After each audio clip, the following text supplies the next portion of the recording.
Good day, everybody. My name is Dennis Collier, and welcome to Year 2, Season 2 of the Athletes of Canada Elite Sports Science Podcast. I had so much fun doing this last year, getting to talk to over a dozen super interesting Canadians who have risen to the highest levels in a wide array of different sports, plus doing a bunch of my own videos where I gave my 2 cents on stuff relating to nutrition, athletics, performance, and behavior. I had so much fun. I am absolutely excited about doing it all again in 2026. And here's another cool development. This year, I'll actually be making these videos for 2 classes, not just my one long-time class at the University of Toronto, because I just got hired to teach a 4th-year class in kinesiology, the subject of my master's degree, for the University of Guelph Humber. And the name of that class is quite simply Sports Nutrition. Honest to goodness, folks, if I won the lottery tomorrow and I had $100 million in the bank account, this is the type of stuff for which I'd wake up every day and keep doing. Because it gives me the opportunity to have conversations like the one in this video. Quick pop quiz. Speaking of schools, if I gave you the multiple choice question and I asked you, of all the current Canadian athletes, who is the most dominant in his or her sport at this moment? Might you say, I don't know, Shea Gilgeous-Alexander? Connor McDavid? Summer McIntosh? I would humbly submit that none of those is the answer to the question. Because none of them, no athlete in this country is dominating his or her sport the way that Rhaea Stinn is currently dominating the world of powerlifting. But before we get to this fabulous conversation with her, here is the bio of Rhaea Stinn. At the time of this interview, Rhaea Stinn is the reigning, defending, 6-time IPF world champion in the open equipped category. She is also a 2-time gold medalist at the World Games and the current world record holder in the equipped bench press at a weight of 228.5 kilograms. In 2021, Rhaea became just the 2nd Canadian ever and the 1st Canadian female to be inducted in the International Powerlifting Federation Hall of Fame.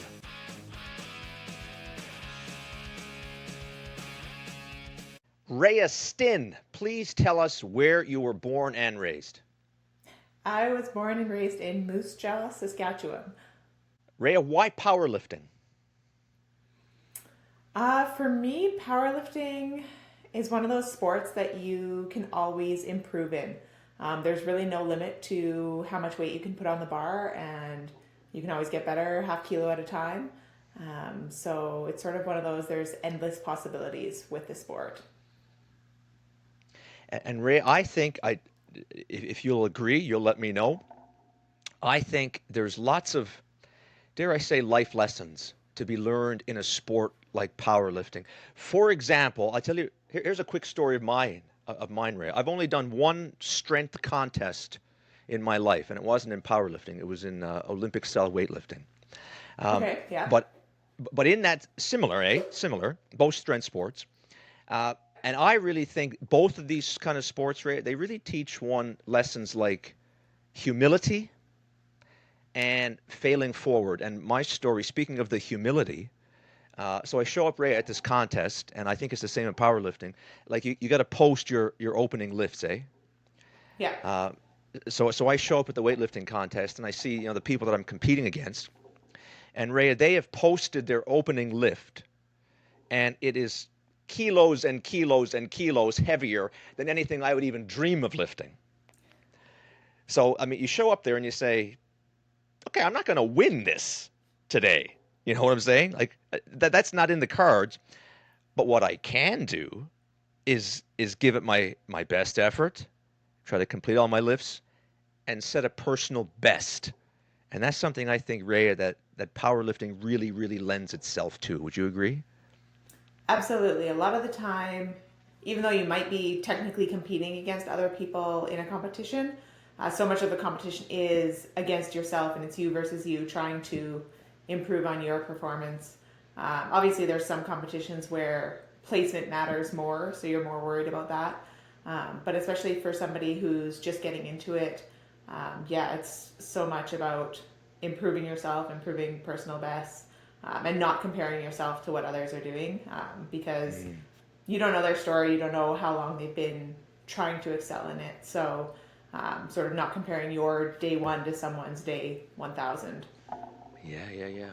And the other thing that I was going to say, Rhea, about the whole idea of failing forward, like a sport like powerlifting, like it's so universally applicable. My goodness, probably since the time of cavemen and women, they've been interested in who's the strongest person here. Like these things have value. You know what I'm saying? Just being a strong human being. And if you decide I'm going to sign up to do a powerlifting meet, maybe I'm not going to win the thing, but if you undergo the training, Rhea, guess what you've done? Like you've now made yourself like a really strong human being. And even if you don't win, okay, I lost to a bunch of other people, Rhea, that were so motivated and so strong themselves. They just like, that's a good idea. I'm going to sign up for a powerlifting meet. So even if you don't win the thing, like I said, this notion of failing forward, just by undergoing the training itself has tons of value. For sure, the commitment and dedication it takes to go into the gym day after day and do a lot of times the same movement over and over again, trying to improve it, can sort of teach you a lot of life lessons. And you have good days and bad days, like anything. But if you keep at it, I think most people can exceed what they think is possible for their strength limits. Yeah. Just to put in the training, yeah. Let's keep digging a little bit here, Rhea, about how you got into the sport. Okay? So I asked you why powerlifting, but take us back to the earliest days of when you started the sport and why you started the sport, Rhea. Yeah, so I started the sport back in 2003. I was 14. My brother had been competing in the sport for a couple of years, so I'd been around a couple of competitions, and I was playing other sports at the time, which were my focus, but I knew that getting stronger would help those sports. So with some coaxing from maybe my dad, my brother took me to the gym with him, and I started training with him and his coach. And I did my first competition like a month after starting going to the gym. Did my first nationals a couple of months later and have really been competing ever since. And it's one of those things that it definitely helped me become a better athlete in the other sports that I was playing through high school. Especially back then. Thankfully, I was very welcome in the gym and into the community. So as a 14-year-old female, I didn't see anything. It was just normal to me. I didn't see anything weird that I was doing this weight training, even though not very many females were at that time. Hang on there, Ray. So that's interesting. You said it was normal to you because, again, not to date ourselves here, but 2003, you said, right? Yeah. Is that right? Yeah. Like that was that was 20-something years ago. And like talk more about the whole issue, Ray, that I think is very important too, of getting girls in the sport. Why did you not feel like it was abnormal at the time to be a 14-year-old girl? Now I'm going to go into the gym and try to press as heavy weights as I can possibly press. Tell us more about that. Yeah, I think most of it was because in the club that I was training in, there was a few other females. Within the sport in Canada, there was a handful of females that were competing at the high level that I was already looking up to. And just everybody was really welcoming. My coach was really good, and there was never anything that it was like, oh, Rhea can't do this because she's a girl. It was just, here's your program, do it, you get to work. And I never thought anything of it. Now looking back on it, I'm probably more reflective and being like, why was this such a good experience for me? And I think so much of it comes down to the community that I had around me.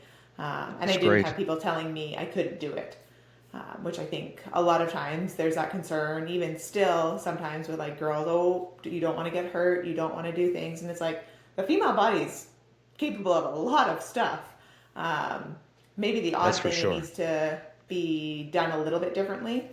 But in general, in the strength world, like women can train just as hard as men, and as long as you keep your recovery in check, like in my mind, it's a sport that's meant for all. Absolutely, absolutely.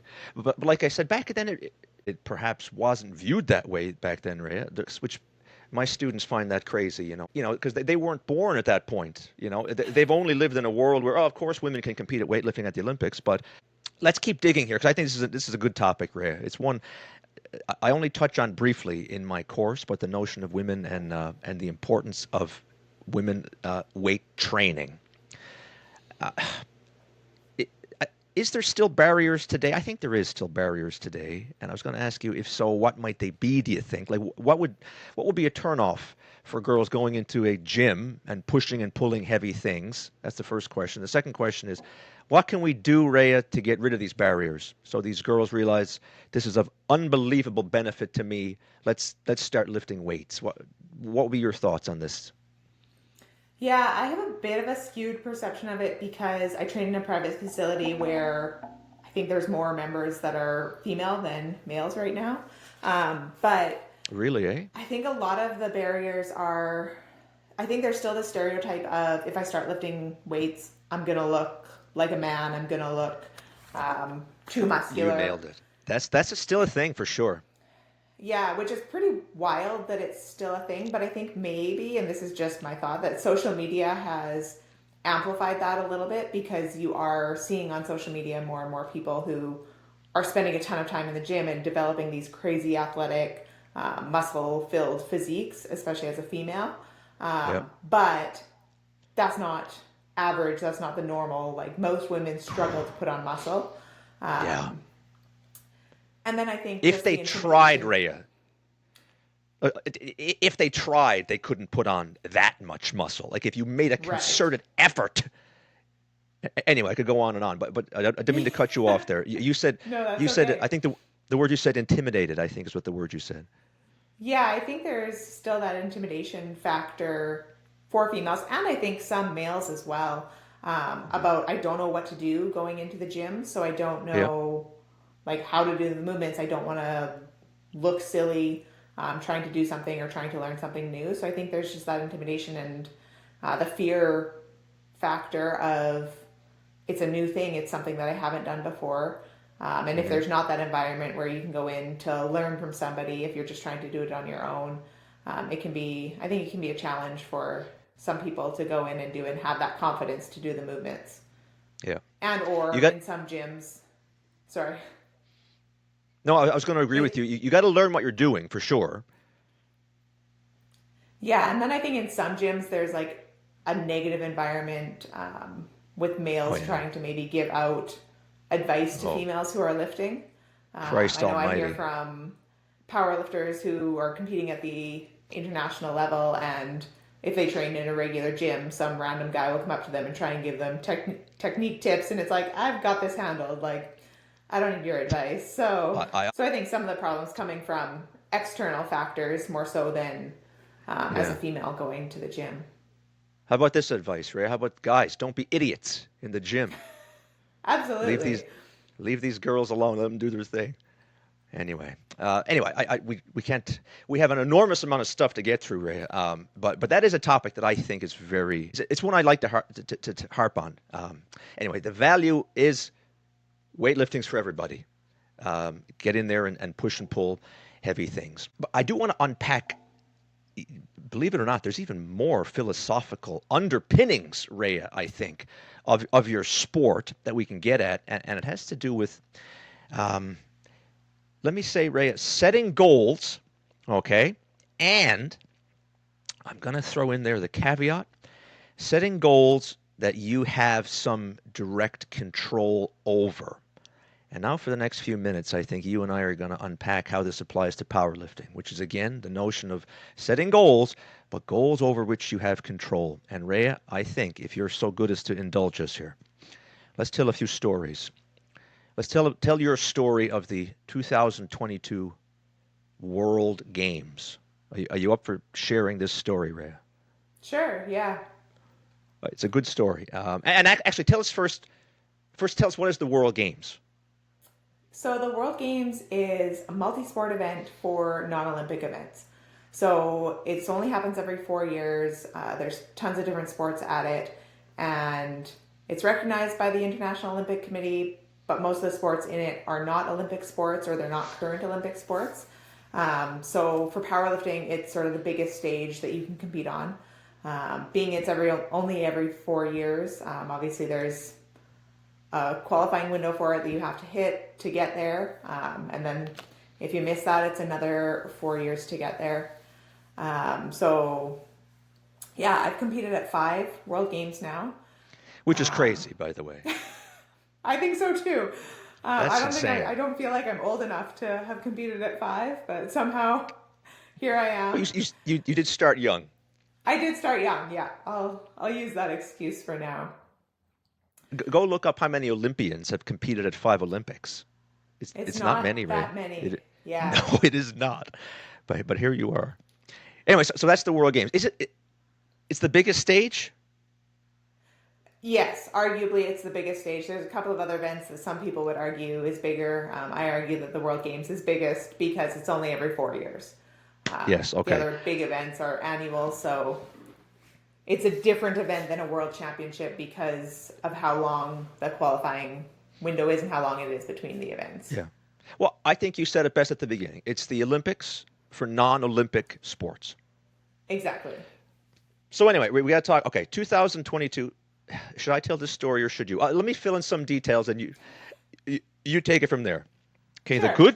The good news is Rhaea Stinn, gold medal, champion, world game, right, Rhaea? Yeah. And if I'm reading this correctly, my homework is correct, Rhaea. Up to that point, that was your best ever performance. That's correct. Is that? So, folks, what did I mention at the beginning? Goals over things you have control over, right?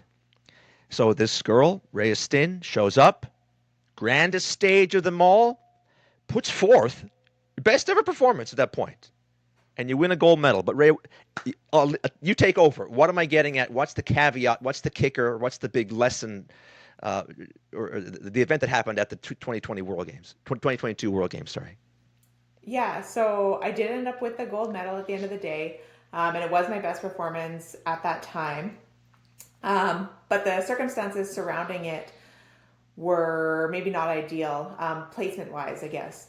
So the girl I was competing against pulled her last deadlift. So I pulled my last deadlift, finished my day, personal best total, huge personal best, was thrilled with my performance. And then she had one more attempt left. I was in the lead, but she was pulling to move ahead of me.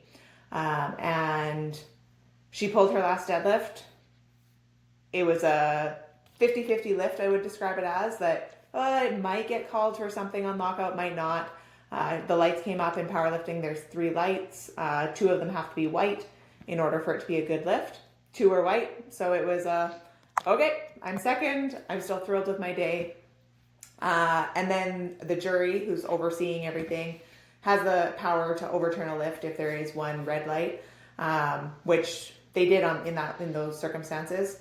And so she didn't get the lift, so that meant that I won. So the jury overturned her lift. Correct, yes. And you won like kind of a few minutes probably, which after the fact, right? Yeah, it was a minute or two after she pulled her last lift that they did overturn it. Rhaea, I'm going to prod a little bit here, okay? You said it was a 50-50 lift. This is your competitor's last deadlift. You said 50-50. You know better than me, obviously. But some people suggested it was better than 50-50, Rhaea. To me, it's one of those, any ball that's 2 to 1 with the lights, it could go either way. Okay. And it's just going to depend on what referees are in the chair and what their angle is, what their perspective is, how they call things. Obviously, there is a rule book, but every referee interprets things a little bit differently. Sure. And from I was sort of on the side of the stage watching it, so didn't have the same perspective as what the referees would have had or what the jury would have had either. There was that moment of I've achieved my goal and we'll see where placing ends up, to, okay, I have 1 silver, still really thrilled. So I have one gold. Okay, that was a weird call, overturn. And then sort of social media, the beast that it can be sometimes. Oh, God almighty. Um, People started commenting online that she deserved to win, I didn't deserve it, blah, blah, blah. So that win definitely had some negative feelings associated with it, even though it was out of my control. I didn't make the call. Out of The your jury control. was See, the that's the people. thing, yeah. Yeah. So that win definitely had some, I guess, tainted feelings might be the best way to say it. Where there's part of me that's like, yeah, I was really thrilled with my performance, but I'm not sure that I deserved this win because of sort of the closeness and the tightness of that call and that overturn. Wow. Yeah, that's a great story, Rhea. And even today, so again, to put it in context, like that's 2022. You've been doing this for almost 20 years, and have achieved now what should be the crowning jewel of any power lifter's career. But even to this day, you say you look back kind of with mixed emotions. For sure, yeah. Yeah, that win definitely has mixed emotions even still, because, yeah, I just don't feel like I got um, I didn't get to celebrate it the way that I always envisioned Yeah, being able to celebrate it, I guess. yeah. I won't even touch that social media nonsense, but that's a whole other can of worms. The kind of stuff that, dare I say, I'll go one step further again to say that you girls put up with on social. Everyone deals with this bullshit though, Rhea, but the social media. But anyway, let's leave that alone for 1 second. Because what I want to get back to, just to get back to this notion about Rhea. My goodness, sorry, the stuff over which you have control. Okay, here's would be my point. I think if you marry yourself too tightly to things over which you have no control, I think, Ray, that's a recipe for discontent. And speaking of mental health, and again, a phenomenon of the modern world, I don't think we're doing so hot in terms of mental health. Um, I think a contributor to that is you're setting yourself up for a goal that you don't have any direct control over. And Rhea, maybe the best example of all this in your story there, the girl who you were competing against in 2022. I mean, if I was interviewing her, I mean, she'd have a totally, I'm sure she'd spin it in such that, yeah, I should have been the world champion, but the refs screwed me. I have no control over referees. Absolutely. And even aside from the referees calling things, Ray, if that girl shows up on that day and she pulls an extra however many kilos it was, like you have no control over how much she can pull. Like it's totally out of your control. Yeah, and that's where powerlifting is an interesting sport in that a lot of times you're competing against other people. And the one thing that you can do is like the numbers that your coach or you put in could sort of affect somebody else. But really, what I do on that platform has no effect on anybody else. If I make all my lifts and they make all their lifts, the only thing that matters is the attempts that get put in. And I think that's one of those differences between a lot of sports where you're on the field Yes. together Oh, and me doing yes. this move, you have to Yes, Rhea. respond more Yeah. directly. So I think 100%. that's where powerlifting can. A lot of people who are new and come into the sport are like, it's so supportive. Everybody in the warm up room is wanting me to make my lifts. And it's just different than any other sport where you competed against other people. Because if I'm playing soccer against somebody, I don't want them to go out there and score if they're on the other team. But with powerlifting, yeah, I might be competing against you, but I also want to see you have a really good day.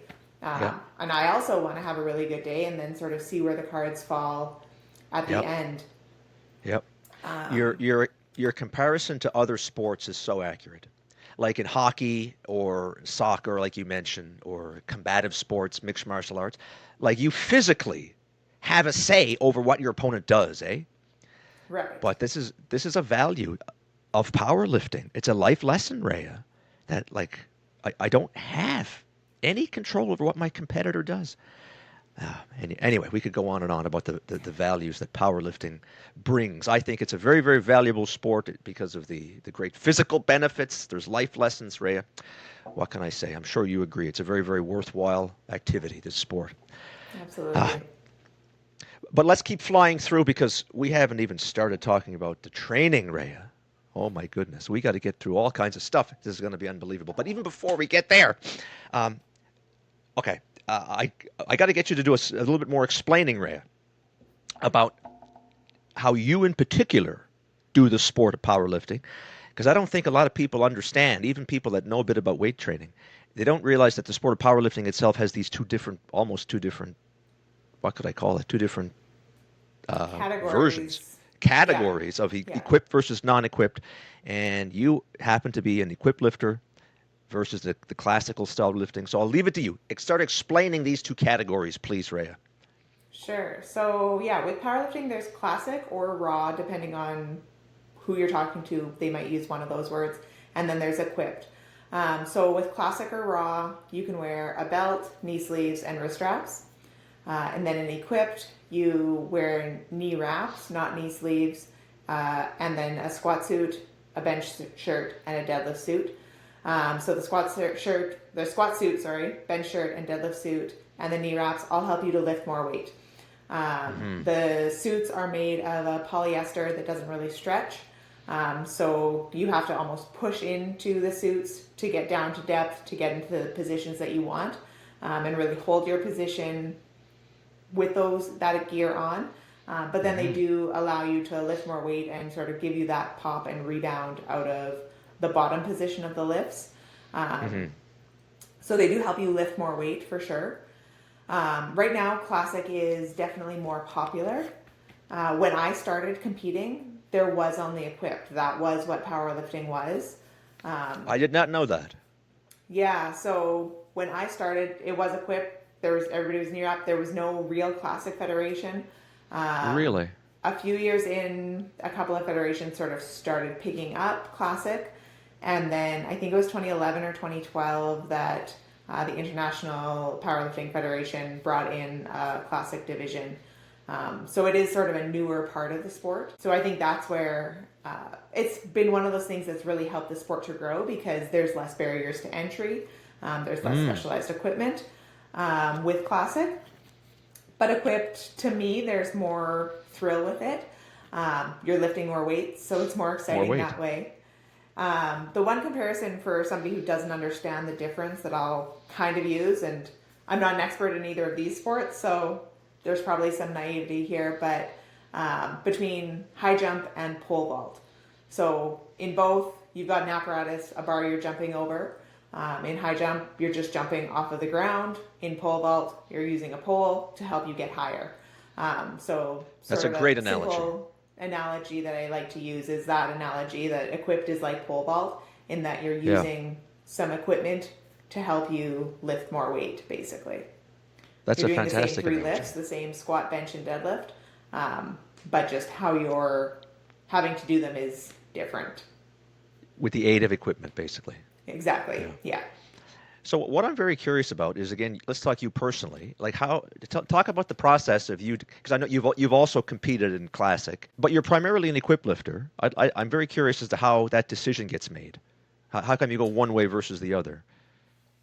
Yeah, so I've done both classic and equipped. I've been on the podium at Worlds in both classic and equipped.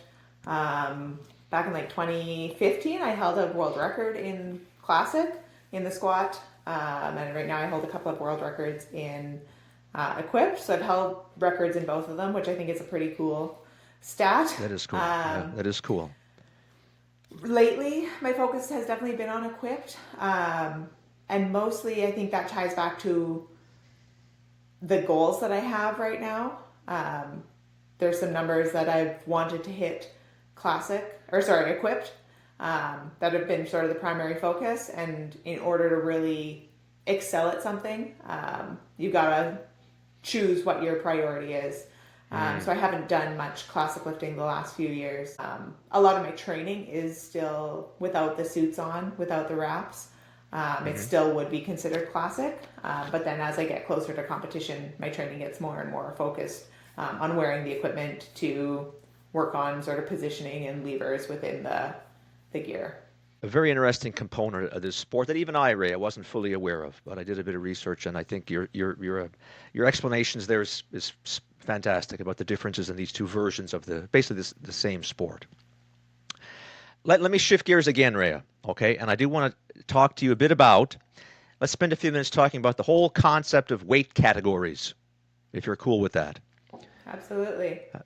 In your email, I get, folks, full disclosure, I gave her an email before we started to say if we're okay with all these topics, and I wrote to her. I said, I think, Rhea, you have some on the topic of weight categories. You have some good stories in bracket, or maybe not so good stories. Smiley face. I do know that you've gone up and down in different weight categories. Maybe just on a very, very bare bones level. Just talk about like why this sport even has weight categories. So I guess there's weight categories so that you're lifting against somebody who's similar size. Because if we just go based on who's going to lift the most, in most situations, the heaviest person is going to lift the most weight. There may be odd exception, but mass moves mass. So the bigger a person is, typically the more that they can lift. So in powerlifting, there's weight classes from 47 kilos, which is like just around 100 pounds, up to 84 plus, which is like 190 pounds plus, which I could go off on a tangent that I don't think that's the biggest, that's a heavy enough weight class for a female, but... that's a good, why don't you go on that tangent? So you think, how would you do it? 84 is not sufficient. Go on.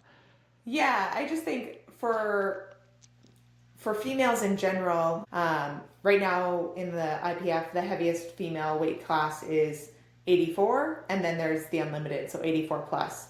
And 84 is, let me just do some math because my brain doesn't work very well. So like 185 2.2 pounds. Yeah. Right. So I compete in the 84 kilo division, the under 84.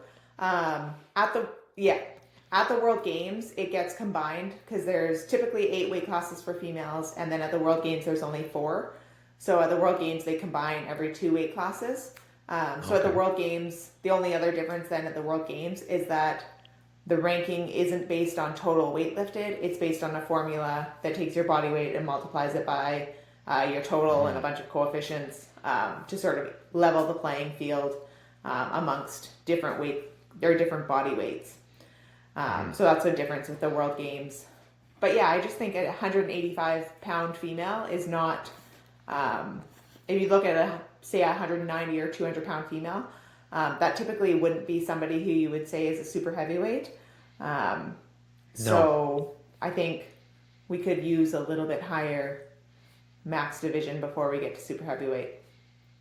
I want you to talk about some of the weight cuts that you've undertaken, but let's get some numbers here before we start. Your walk around weight is what, give or take, Rhea?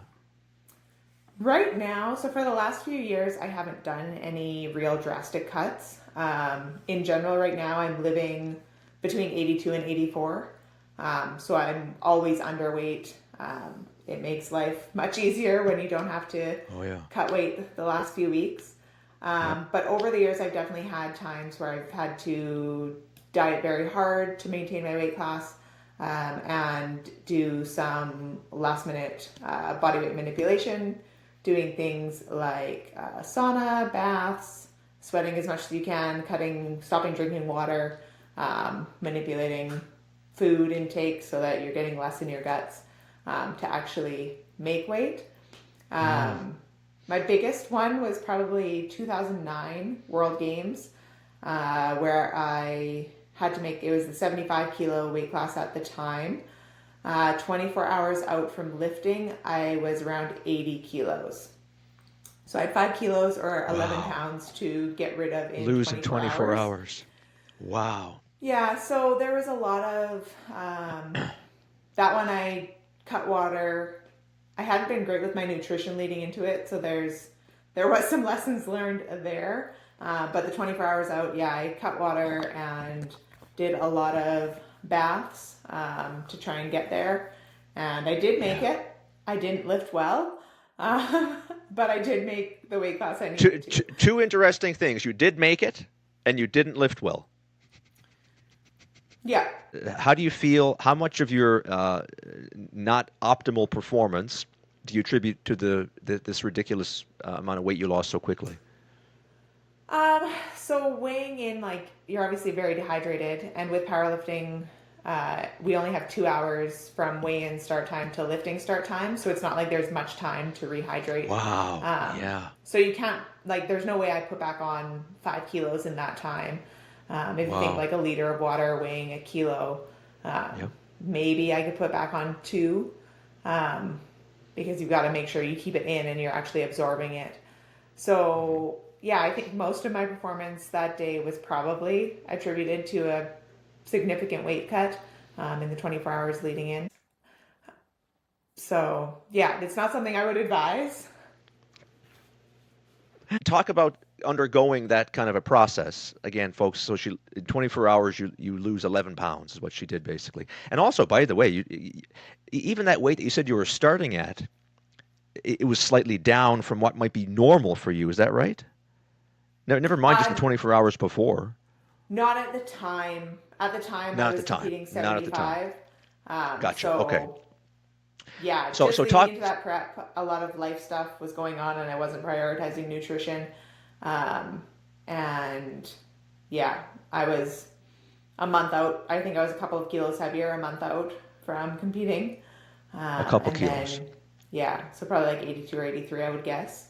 That's just based on Gotcha. memory. And then, yeah, 24 hours out, I was still 5 kilos over. And that was an event that I had to make weight at in order to be able to compete. So I hadn't done, looking back on it now, I hadn't done the right things leading into it to set myself up for more success. Thankfully, I made it and I was able to compete. But yeah, it wasn't reflective of what I wanted that performance to be. So I got a couple questions for you, Ray, because ostensibly my class is a nutrition class. You said you didn't do the right things. Looking back with your years of wisdom now, what would you have done differently to get ready for that competition? Um, just in general, in like the few months leading up to it, I should have had my body weight closer to 75. Yeah. Like for me, cutting like 1 to 2 kilos is relatively easy. Sure. Just with like gut manipulation and water manipulation. But 5 was definitely over what I wanted to be doing. So yeah, I think it was just didn't prioritize my nutrition as much as I needed to at that time. Was probably eating too much and not moving enough. So yeah, I found Yeah, those are myself the in two. that position. Yeah. And to tell us more about that position. So you do make the weight. You've shed 11 pounds of God knows what, mostly water, really, to be honest. You Yeah, can't lose fat yeah. in 24 hours. No, absolutely Uh, not. It's not true weight loss. how do you feel at that point? Did you feel terrible? Because again, I got a personal story about this too. I wrestled in university, so I did all Okay. the weight cutting nonsense. And my famous joke, Ray, is that how your mind becomes obsessed, and this is relevant, by the way, to anyone dieting of any type. People, you wonder why there's an overweight epidemic and why diets don't work. I invite people to do what you did or what I did when I was wrestling in university and try these things. I found, Ray, you become obsessed by food. It plagues your thoughts. I felt so terrible in the week that I was losing this weight because I wasn't eating. I remember being in class and the prof would be talking about, genetics or organic chemistry or whatever it was, and I'd be like, "Oh man, if I just had an apple now, I would be." No, no, I'll come back. I'll think about it. And 60 seconds would go by, and then you'd say, "No, it's actually a slice of pizza. That's what I really was needing." And food encompasses your thoughts. And like you, when I at the end of the process, I just I felt terrible, in no condition to compete athletically, really. But it's a sacrifice that these athletes in weight category sports.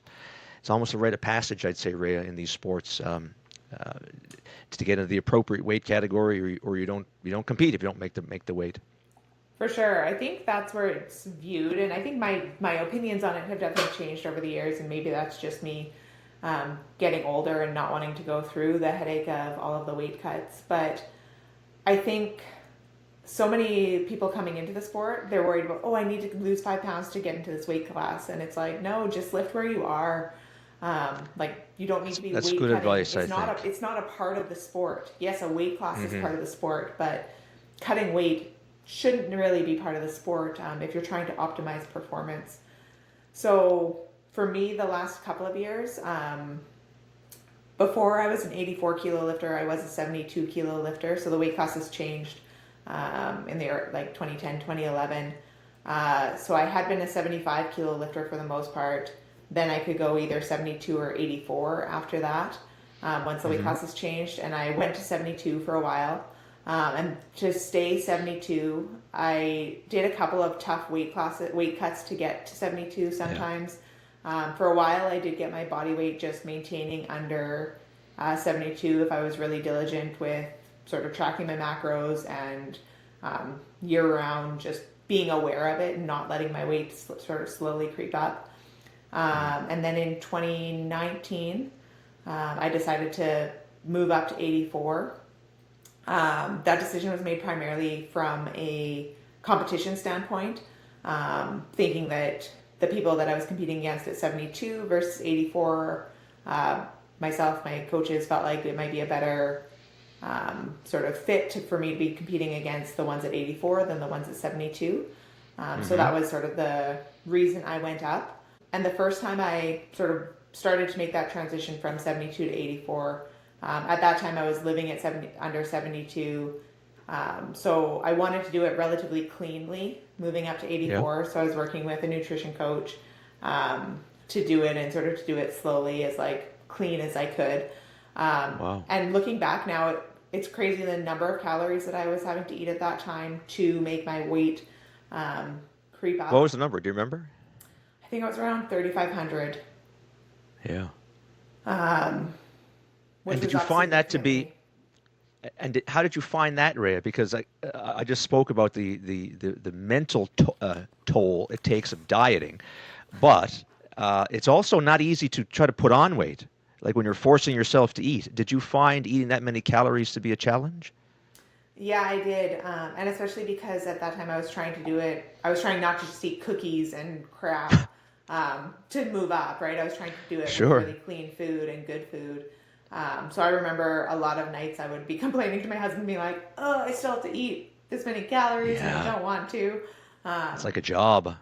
Yeah. And looking back on it now, I'm like, oh, that doesn't seem like it should be that bad. But in the moment, it was a different thing because I'd been somebody who, like, growing up, I had been heavier and sort of had dieted. Powerlifting sort of helped me maintain my weight a little bit better.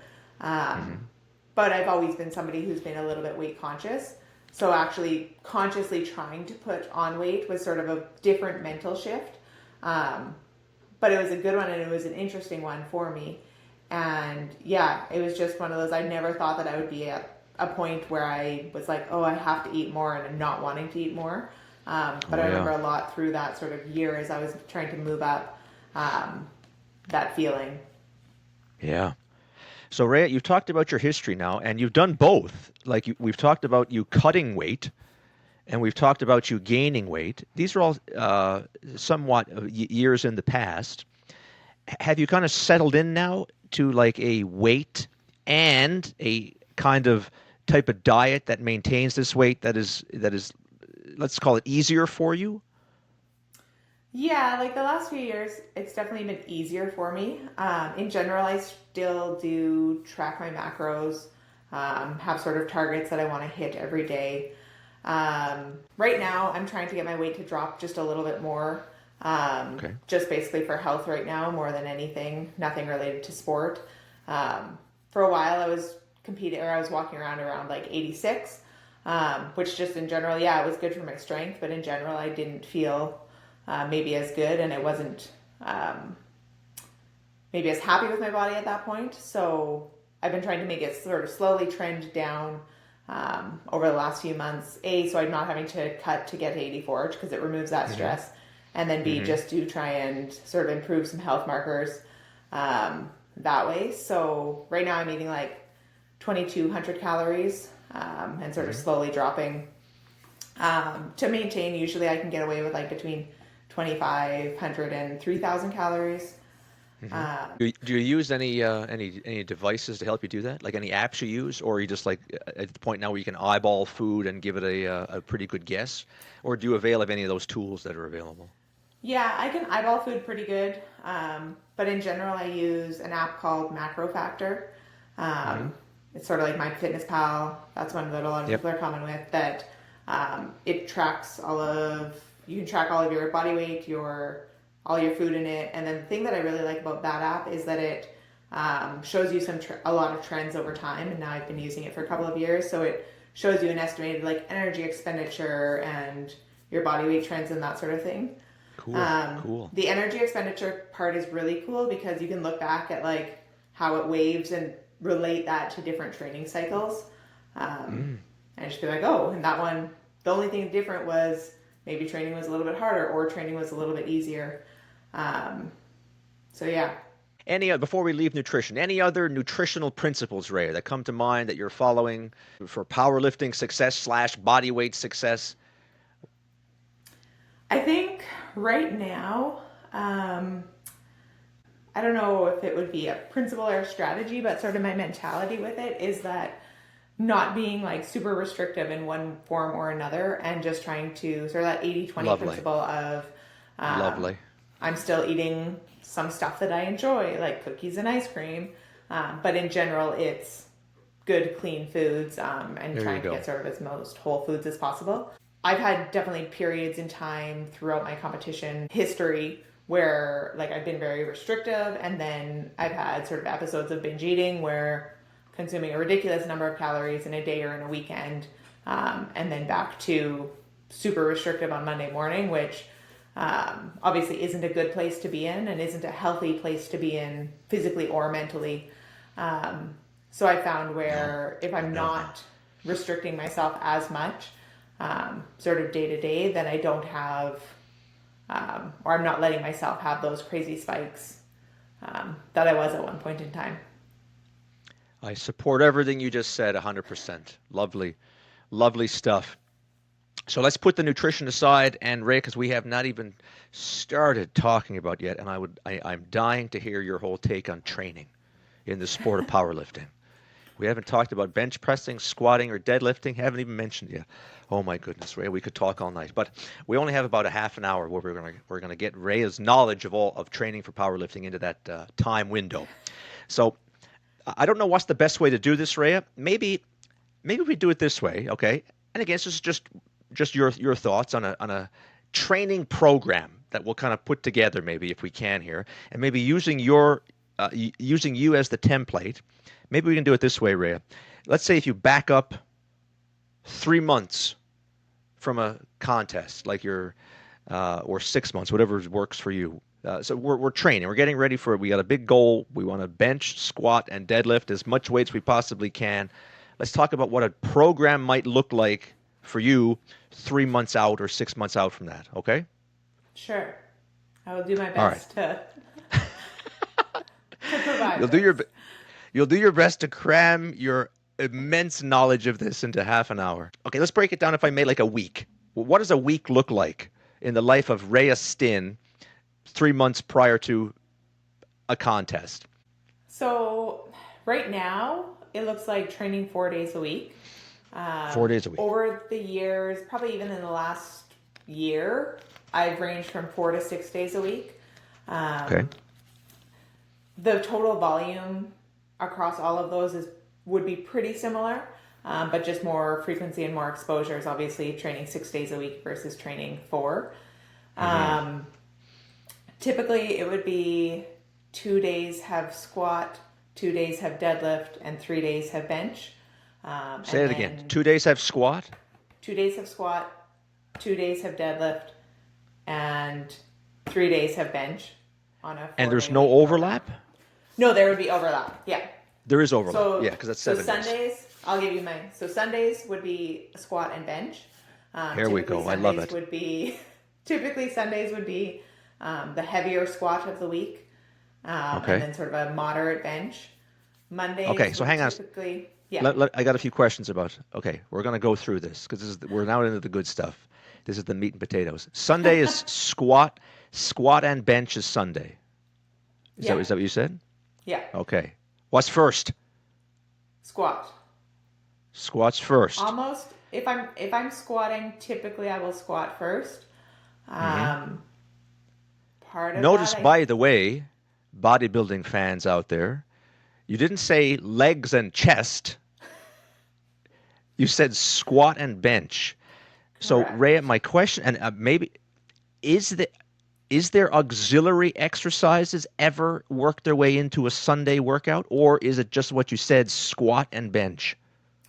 For me, there would typically be accessory stuff every day. So that's where it would more get Okay. into a back movement or a rowing movement or um, like biceps, triceps, abs, that sort of thing. So yeah, most of my training does have some not primary movements on it, where it would be more body part or body weakness specific. Okay. Great. Keep going. I'm not going to cut you off. Let's go. Sunday, you got squat and bench. What's next? So yeah, squat and bench, and then probably some sort of like row movement would be typical on Sundays. Mondays would be a Like lighter what kind of deadlift. row movements? I told you I wasn't going to cut you off, but I'm too interested. Bent over row, lat pull down? What are we doing? What's a Uh, favorite? More so, bent over rows I love, but I find that they really fatigue my lower back. So I Sure. can't push them as much. So then, because it's not one of the primary movements that I do, if it's affecting my Hmm. primary movements, I typically don't do it.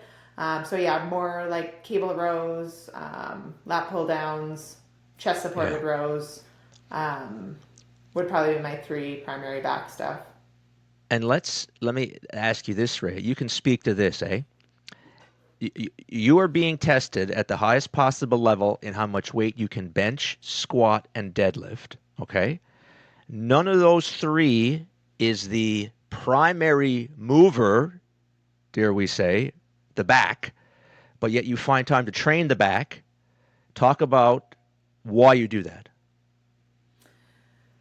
Yeah, so even though the back isn't the primary mover for really any of those, I think it's one of the things that you can, that's almost the most important. Like if I could only do one accessory body part, it would Yep. probably be back. And part of it would be because in all of the lifts, like your back needs to be, it may not be doing the movement, but it needs to be tight and stable and controlled to sort of keep Oh your yeah. spine in that neutral-ish position, Yeah. to move the load. So for me, if I could only choose one body part area, it would probably be back to add in um, as accessory movements. And then the Yep. secondary to that would probably be, for me at least, some direct core stuff. Just because I find if I don't do like some direct core work, um, then I have more back problems. Yep. Um, just because of that But balance, even though squat and deadlift are really great core builders, um, yes. I'll I, still I do add in some abs and stuff for that. But not really I do crunches. I'm not a big crunch person. It's mostly like planks and isometric movements. There you go.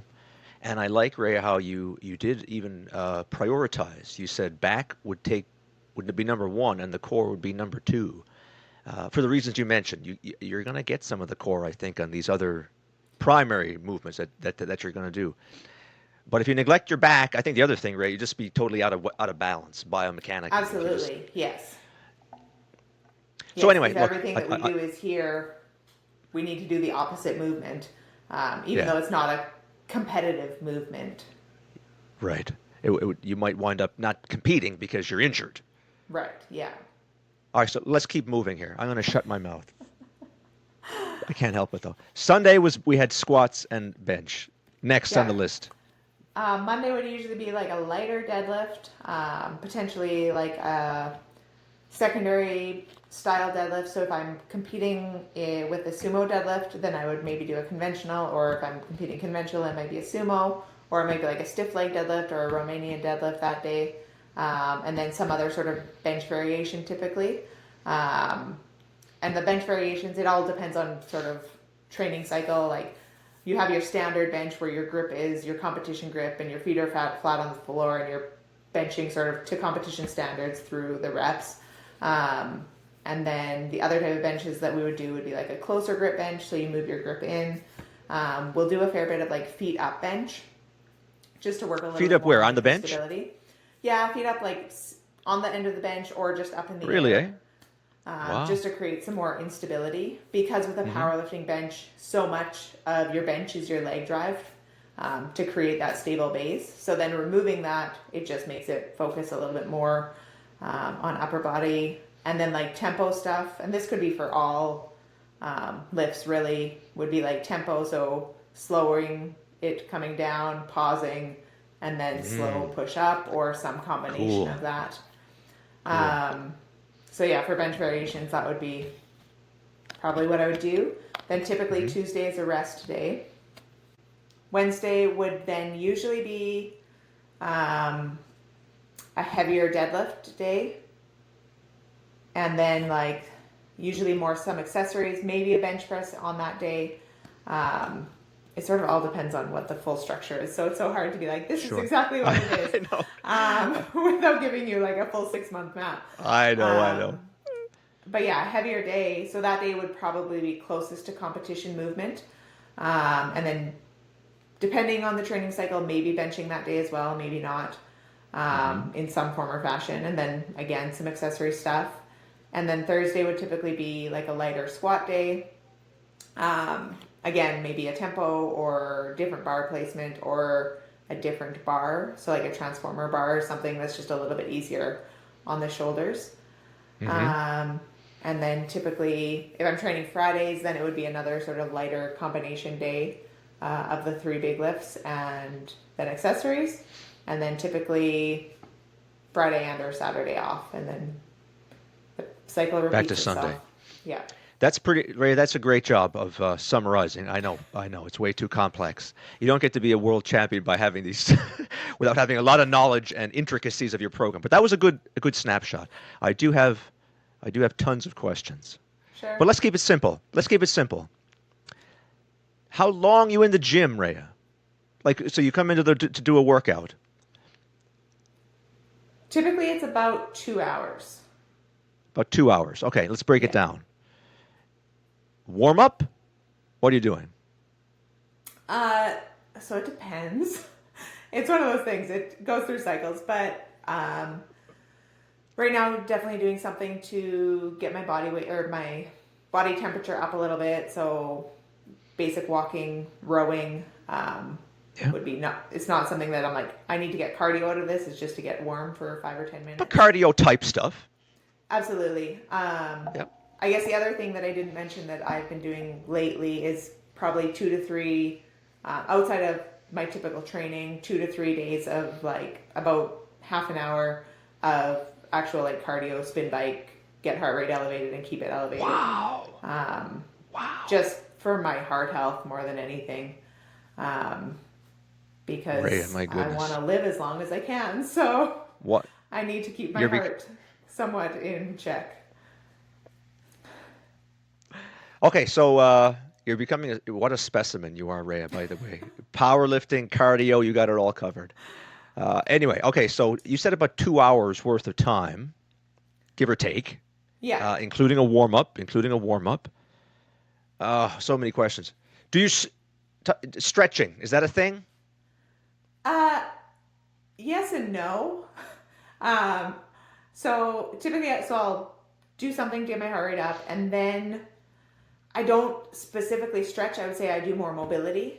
And what that mobility Better looks term. like is dependent on how my body's feeling, what issues I'm having at that time. So if I'm having issues with shoulders, I'll do more mobility, like soft tissue work on a specific muscle or joint. Sort of, usually I'll do that between, so if squat's my first movement, I'll start doing my squat warm-ups, and between each warm-up set, I'll be doing some mobility rolling out as needed to try and sort of get things loose, get things feeling better than they were. Yeah. So sort of what that looks like, it depends on what my body's doing at that time. Probably, Ray, someone who doesn't know anything about powerlifting might hear the term mobility or flexibility even and say, what does that have to do with powerlifting? But honest to goodness, some of the positions that you athletes wind yourselves up in, not the least of which is, if you look at the arch of the back on the bench, like you can't be just a stiff, piece of God knows what and get yourself in that position. Where you hold the bar on the squat, like the mobility in the upper body is relevant there. So there's tons of things that are mobility related to this sport, even though you might not initially think so. For sure. And I'm a believer that you need to be able to get into the positions without load. There's sort of a couple of different mentalities with this in the strength world, that some people will be like, well, I can get to depth on squat, say, so your hip has to be below your knee. I can get to depth with 225 pounds on the bar. It's like, well, you don't think you should be able to do that just body weight? Like, I believe that you should be able to get into those movements without the load. So for me, probably the biggest issue that I have is like with my shoulders, to get the mobility to get the squat bar where I want it. So, and then shoulders, and then that ties into some elbow problems that I have because of that below bar position. So doing that mobility, I find does help there. Ray, you just reminded me. If my old coach was here, he would kick me in the head for neglecting to mention just the squatting depth, Rhea, by itself. I mean, you got to get your butt down to, as opposed to, the guys that go into the gym and they. Well, first of all, if you ever do see someone doing a squat, which is rare, you see them doing the 4-inch squats. This is not powerlifting, folks. You got to. Yeah, and fun fact, the first day I squatted with a barbell, I fell over on my butt. Backwards or forwards? But backwards. You fell backwards, yeah. Yeah. It's a lot of flexibility involved, coordination, more than you might give it credit for. Okay, I so many questions, like I keep saying, but let's keep plowing through. We talked about time in the gym. We talked about warm-ups. Ray, I know this varies. Talk to me about sets and reps. So in general, like 3 to 5 working sets would be what I'll do. And then as far as reps, it's going to depend. So the further out from a competition that I am, the higher reps I'm likely doing. Higher. But how high is high? Fine. Like high would be 8. 8 is high. 8 is high for like a primary movement. For accessory stuff, I'll do higher reps than that. But for a squat, bench, or deadlift, like maybe 10s, maybe 12s, but I'm going to complain about all of those. Sort of that 5 to 8 range would be more common. So 3 to 5 sets of sort of 5 to 8 if I'm further out from a competition. And then as I get closer to a competition, reps will decrease sort of in that 1 to 3 months out. It might be, or sort of 3 months out is probably going to be 5 to 8 reps. 1 to 2 months out, it might drop a little bit to do some singles, and then mostly like 3s to 5s. And then as it gets closer, maybe some more singles, but still some like triples probably working in there. Maybe even some sets of 5 on some secondary days. This is excellent information. And here's a question. Okay, on the topic of singles, okay. Again, a Johnny come lately might say, if your goal is to just lift as much weight as you possibly can, that's the sport, why is there not more singles? Is there a risk of injury the more singles you do? Or is there some other reason why there's not more singles in that regime you just articulated? So I think it's one of those things that depends. For me, I don't necessarily need to do a single in order to perfect doing a single. But there is some skill in just doing 1 rep and knowing how to focus for that 1 rep. So a lot of newer lifters that we have coming into the sport will have more singles just because they need more practice with the tension that you have to hold under close to maximum loads. But with doubles and triples, it's just more time under tension, more time under the load. Exactly. So it's more practice. It's more practice, exactly. So even though there is a skill you need to know that how to do a single and how things sort of feel different when you're doing a single.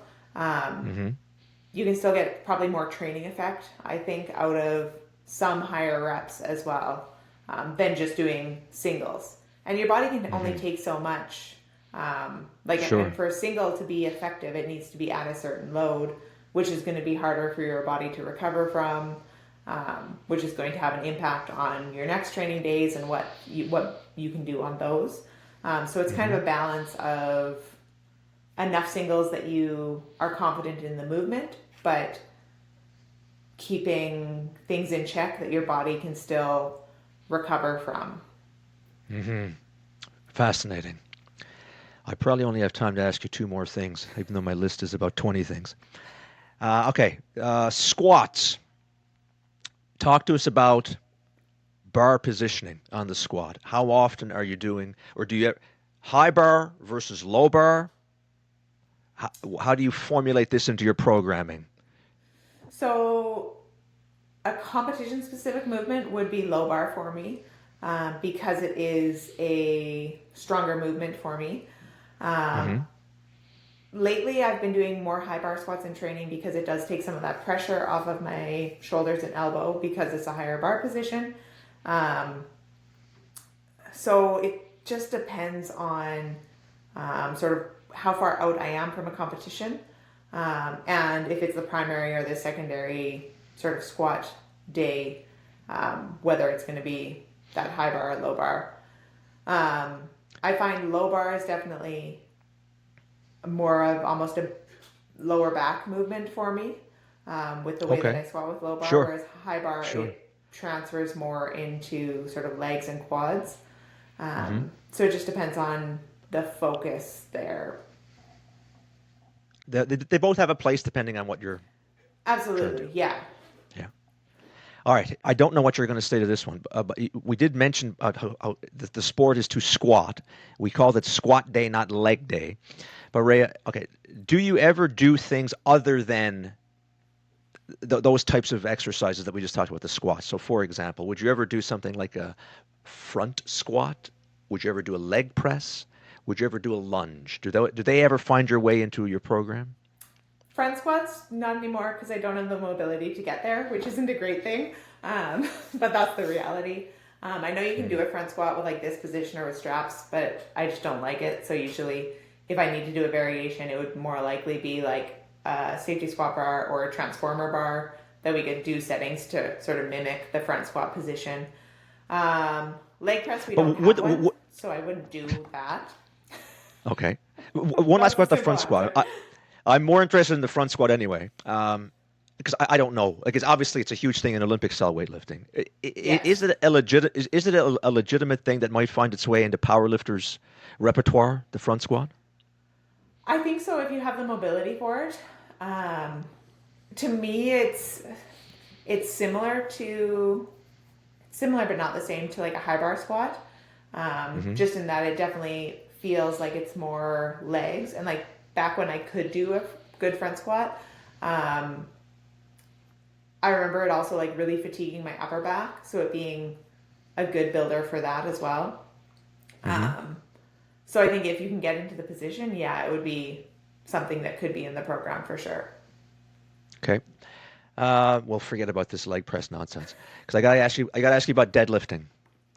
Okay, and as far as I understand, this is like a big question in the world of powerlifting. But I'm going to get you to comment, Ray, about the whole issue of conventional style deadlifting versus sumo style deadlifting. I'll leave it as an open question. Just start talking about conventional versus sumo style deadlifting. So I do both. When I'm competing in training, right? Yes, but when I'm competing, but not in raw, competing. If I'm competing raw or classic, I'll lift conventional. If I'm equipped, I lift sumo. I did not know that. My top end Why? strength. My top end strength, I think, is fairly similar on both of them. Okay. In classic, I feel like I can pull more aggressively. Conventional, so I can pull more weight that way. In equipped, I feel like I can load the suit better in the sumo position, so can get more out of the suit, so then can lift more that way.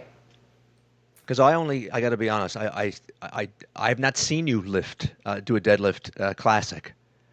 So my knowledge was only that you did the sumo style, and I was going to ask you about. That's why I was going to ask you about both. But in training, you would incorporate both. Yeah, in training, I would do both, and I would do both raw. I wouldn't do equipped conventional. just because the position and the pressure of the The suit position, yes. conventional feels awful. Um, but I would train both. I would do a lot. I'll do a lot of like Romanian deadlifts, stiff leg deadlifts, which is Yes. in a conventional stance. Um, Okay. and then yeah, even if I was training for a classic meet, I would probably also do a little bit of sumo just for the different sort of hip development and hip strengtheners that it can do. It just wouldn't be as heavy and would be probably higher reps on a secondary deadlift day. Do people in powerlifting dislike the sumo? Is there something about they don't like it? There's sort of two camps on it. Some people think that the sumo is cheating because It's cheating. How typically could it be your cheating? range of motion is less when you're pulling sumo. Um, some people have incredible hip mobility, and because of their arm length, like they're not pulling it very far off the floor. So some people don't like that. But sorry, No, go on. Go on. most athletes, I think it's like, ew, it is what it is. Like I feel like the whole like sumo is cheating is more just an internet thing than it truly is for real in the sport. My 15-year-old son would back that up. I think this is where he gets his stuff on the internet. But what I was going to add, Rhea, okay, so the idea of your long arms are good for deadlifting, powerlifting balances itself out because long arms are bad for benching. So it all Absolutely. in the span of a contest, it all balances itself out. Okay, deadlifting, Rhea, talk about the grip. Yeah, so there are a few different grips that you can do. I use like a mixed grip, so one hand faces forward, one hand faces back. It depends. I flip it back and forth in training all the time. That's sort of a rare thing. Most people. But to me, that makes so much sense. Absolutely.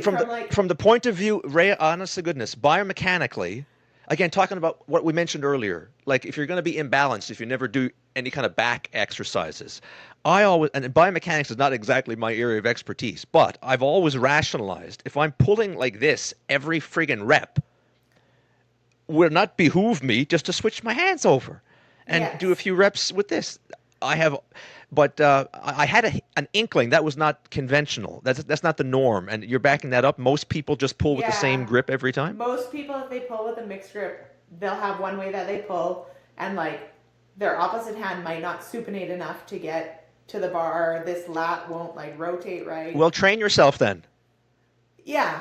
For 20 years, I competed always flipping this way. And then I had a friend who we were presenting at a seminar together, and she was talking about how she flips her grips all the time. And I was like, what? You actually do that? So then I went home and was like, I need to start doing that. And it actually did come into play at the World Games this past summer. I started to lose my grip on my second deadlift, and this is the way I was, and like this hand has started to come open, the bar started falling out. So for my last one, I just flipped my grip, and I came off after my second one and said to my coach, like, I'm just gonna flip my grip, that grip will be okay, like it's fresh, so not a problem. And a lot of my teammates were pretty blown away that I did that, and that was just normal, but I had been training that way. So it was what it was. The other way that deadlifting, some people do a hook grip. So the bar is there and then their thumb goes around and then it comes around that way. So it's double overhand hook grip. Probably it seems like it's come around a lot in the last couple of years. A good number of people are lifting like that now. I've tried. I gave it a good like few months to try, and it just really hurts. It's So I very stopped painful. because it's very painful on your thumbs. But And I a lot of thought, Rhea, people, are you saying, okay, so if you're doing this kind of a grip, you're not hooking the thumb? no, that way Really, your eh? thumbs just, yeah, I it's thought, just there. because again, Olympic style weightlifting, you call that the hook grip. The Yes. thumb goes on the bar first. Okay. I assumed that was just conventional in powerlifting also, that you'd hold the bar like this, yet you'd have the thumb hooked, No, thumb on the most bar people who first. do a mixed grip I did don't not hook know the that thumb. either. Some people do, but in Really? general, I would say most people don't. Really? The mixed grip sort of levers the bar Negates the into use your of hand. of the hook. So, yeah. But yeah, if you Well, talk to what? somebody who is all about hook grip, like they'll swear by it. They say it won't let go, but it is stinking painful, and I did not Yeah. have the pain tolerance to continue with it. Wow. Well, Rhea, what can I say? You did a master class in cramming in all your 20 plus years of powerlifting experience into that time. And it was just a snippet, so I do appreciate you doing that. But we're almost out of time. Before we do, we have a couple things left to do, actually. We have to play 10 questions, if you're up for Okay, playing 10 questions. I will do my It's, it's, best. it's fantastic. It's going to be super spectacular. But before we get there, Rhea, and you gave a beautiful segue already. You mentioned the 2025 World Games, and we gotta say, as they would say in the WWE with Cody Rhodes, you got to finish the story, Rhea. We started the story of your 2022 experience at the World Games, and you said it was, what did you phrase it as? You don't look back with the fondest of memories on that experience, but just this past August, you're back at the World Games. And I'm going to leave it with you to take it home, finish the story about the World Games that just happened. Yeah, so it was another whirlwind experience. Um, this time in the bench press, I struggled to get a successful lift in. My third, I had talked about 2 white lights earlier. My third Oh, attempt got 2 red lights and 1 white light, so hang it was on, a hang on, no hang on, lift. hang on, hang on, hang on, hang on. You're underselling it. Because, first of all, talk about how rare this is. Yeah, so I've Like, never been in so this. folks, bench is her best lift. Oh, right? Yes. Of the three, the bench is the best for you. Now you're at the World Game, and what can you, looking back, like what happened, Rhea? I still don't know. I really have no answer as to what happened. My warm ups felt great. They felt like they should. Then my opening attempt, my touch, so like I talked about the equipment, sort of the shirts have a certain path that you have to take the bar. My touch was a little bit harder than it maybe should have been. Not sure why. But then my press on my first one, I don't think I locked my first one out even, so that was a no lift. Whatever, not a big deal. I miss openers sometimes, come back and get it on my second. On my second, my touch was better. My press was okay, but it wasn't smooth. So in powerlifting, when you press the bar up, the bar can't come down. So they called my second attempt for some downward movement. So that was the first time ever that I've missed my first 2 attempts. So then First I was time like, ever. yeah, And folks, okay, so the situation now on the is she has biggest to make her stage. next, yes, and she has to make the next bench or you're You're out catastrophe. of the competition, yeah. So then my third attempt, it was very similar to my second. I pressed it, but it wasn't like a smooth press. Was there downward? Not sure. The platform referees said it was a no lift. It was 2 red lights and 1 white light. Uh, Thankfully, the jury overturned it in my God, favor. So that kept me in the competition. So that was a wild ride. this And close to then, being out of the competition. yeah. So mentally, it was like, okay, I thought I was out for a moment, and then started dealing with that. And then all of a sudden, it's like, nope, they've overturned it. Go start warming up for deadlifts. So then come deadlifts. The girl I was competing against from Ukraine, she was pulling before me because she was pulling a little bit less than me. So she made her, we were sort of jockeying back and forth between first and second deadlifts. She made her third deadlift, which forced me to make my final pull. And like I was talking about the grip there, the second attempt I had actually missed my second because it had fallen out of my hand. So I had to come out and make my third, which was 2.5 kilos more than my second attempt had been. So I just came out. I actually pulled it. And like you said, I'm a bencher, not a deadlifter. When I look at rankings. So, and that was actually the first time that I've ever pulled for the win. Usually I've been in Which circumstances is a cool where story too. I pull my last deadlift and then I wait and see what happens. But this time I was able to actually pull for the win, and knew that if I pull this, I've won, it's done, sort of thing. So finished off at the World Games. It was a wild ride, but finished with my second World Games gold. And then just a few weeks ago, I competed at the Open World Championships, where I hit a new personal best total, which previous to that, my personal best had been from the last World Games. So it's been a pretty good few months. What can be said? What can be said? Other than this, how about this? Okay, that's a beautiful segue. Let's start 10 questions. All right. I'm going to get you to respond to this comment. Okay, Rhaea?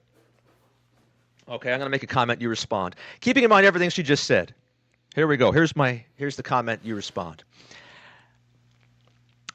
Of all the athletes that are currently active in the country of Canada, take your pick as to who you think is the most dominant. Some names might come to mind: Connor McDavid, Marie-Philippe Poulin, Summer McIntosh. Might be names you think of. I'm going to humbly suggest none of those is the correct answer. And the answer to the question, who's the current Canadian athlete that is the most dominant in his or her sport, the answer is Rhaea Stinn. Comment. I have no comment You weren't to expecting that. No. I don't know. I don't look at it that way. I don't know if I'm supposed to be fast on these answers. I can get long-winded. I don't look at it that That's way. okay. We have a bit of time. I think that I'm at the point where I've been passionate about something for 20 plus years, and sort of been working hard at it more or less that whole time. And things just continue to come together. My body thankfully keeps allowing me to continue to train and continue to push. And I'll keep doing that for as long as I can. But I don't think that I'm the most dominant. I don't think that I'm unbeatable. I think I maybe just have good work ethic, and I've stuck to something for a really long time. There you go. I know I was putting you on the spot with that. What kind of answer could you possibly say to that? But anyway, you handled that beautifully, despite me being such an asshole and putting you on the spot like that. Anyway, let's change it up. Let's change it up. That was the first question of 10 questions, though. So let's keep flying along here. Question number 2, Rhaea. Talk about the funniest or stupidest thing you ever saw in a gym. Oh gosh. I don't get to see a lot anymore because we train in basically a private facility, so I don't see stupid stuff. But probably one of the stupidest things has to be when somebody's like spotting a bench press and they're straddling the person from the front. Because A, that's just distracting, and B, that's just awkward. Like, you shouldn't be standing over somebody like that in the gym. No, that's not probably not. That's a lovely visual. That's a good one. Okay. Question number 3. You are going to set the record straight, Rhaea, here for all of Canadians. Okay. Please correct us on the pronunciation. Is it Saskatchewan or Saskatchewan? Neither? Okay. Oh, sorry. What is it? What is it? It would be more close to Saskatchewan. What is it? But Okay. I think we say it much like Saskatchewan. Say it again? Saskatchewan. So we just You said like wins. Saskatchewan. Okay. I don't know. Maybe I'm wrong. You are like definitely not wrong. Calgary versus Calgary, which is correct. Yeah. Depends who you ask. Wow. But I say it's Saskatchewan. Okay. All right. There you go. It's on record. We have it here on record. Question number 4. What is the coolest place on earth powerlifting has taken you? Oh, there's so many. I have to pick just one. Yep. One that's really up there is Bulgaria. And that was my first international competition that I went to that was like in Europe. I went to one before and it was in the US. So just seeing a country that was so different from home, and like everything about that trip, that was back in 2006, but that trip's definitely on the highlight reel because everything was like reasonably priced, everything tasted good, there was good venue, shopping, that sort of thing. So that's one of the coolest ones because it's not a country that I would typically have gone to. And it was my first true international experience. Lovely. Bulgaria. Okay. Question number 5. Favorite sport besides powerlifting?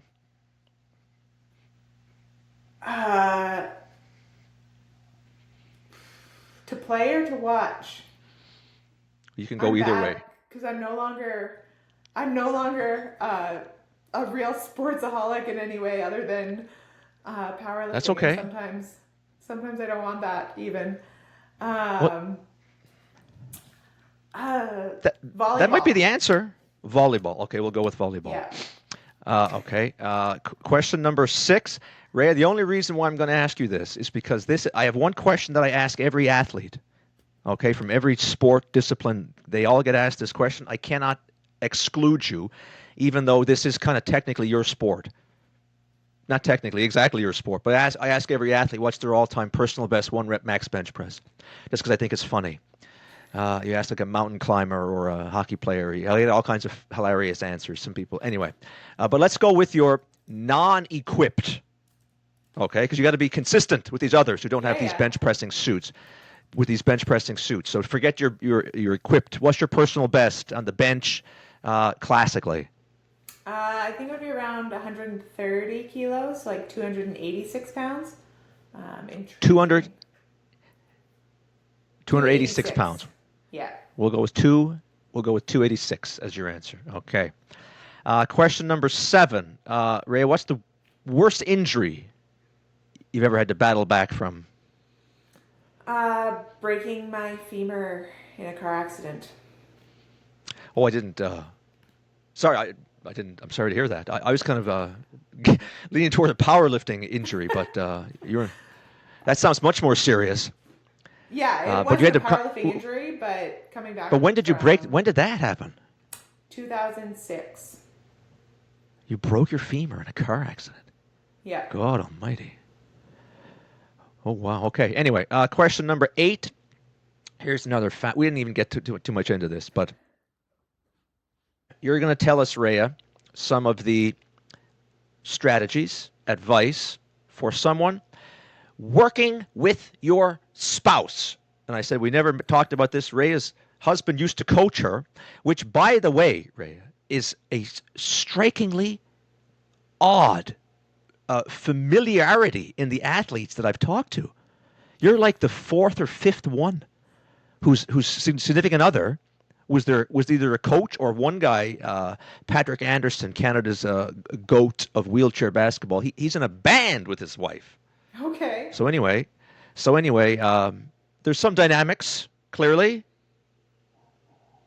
What's your advice? Good communication, and being able to sort of separate training from your relationship and sort of work from your relationship, so that you don't let disagreements in one area affect your relationship, really. There you go. He's not coaching you these days, though, right? He's back to coaching me right now, yes. Oh, is he? He's been coaching me the last 2 to 3 years, yeah. There you go. The other strength athlete who I've interviewed, who's a female, Canada's only Olympic gold medalist in weightlifting, Christine Girard, her husband also coached her. So that's something you two have in common. Anyway, we only have 2 left, I think, here on my list. Please tell us about Inner Strength Products. So Inner Strength Products is my online retail company that sells basically anything you need to compete in the sport of powerlifting. I started it back in 2010, not with the real intention of making it into what it is today. Back then I started it just to sell Canadian powerlifting clothing because I was sick of going to world events and not having Canada powerlifting stuff.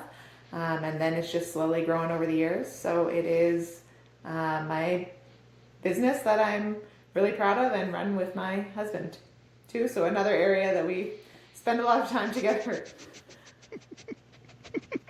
which has pros and cons. Absolutely. Last question, Ray, and I put you on the spot a bunch of times here today, so I'm not going to put you on the spot here now, but I think based on how I began this 10 questions, I know the powerlifting community is very interested in this, and I humbly think that all of the Canadian sporting community should be interested in this. So feel free to give as much detail as you'd like to my final question, number 10. What does the future have in store for Rhaea Stinn in the sport of powerlifting? That's something that I don't have a solid answer for. Fair enough. I'm to the point where I've accomplished, like, there's always more weight to lift. I have goals there. But I've accomplished a lot of things in the sport that even 10 years ago wouldn't have been on my goal list. So right now, it's as long as my body keeps allowing me to, as long as mentally I still want to be training and competing, I will continue to do that. But sort of right now, it feels like it's sort of a meet by meet situation, and seeing what opportunities present themselves and take it from there. That is another fantastic answer, Rhea. So, with all that being said, let me just thank you one final time for taking this, these few minutes to share your wisdom with us here this evening. As I predicted, it was simply spectacular. No problem at all. Thank you for having me. And with that, Ray, I will sign off like I always sign off by saying, let's go Canada, support Canadian athletes.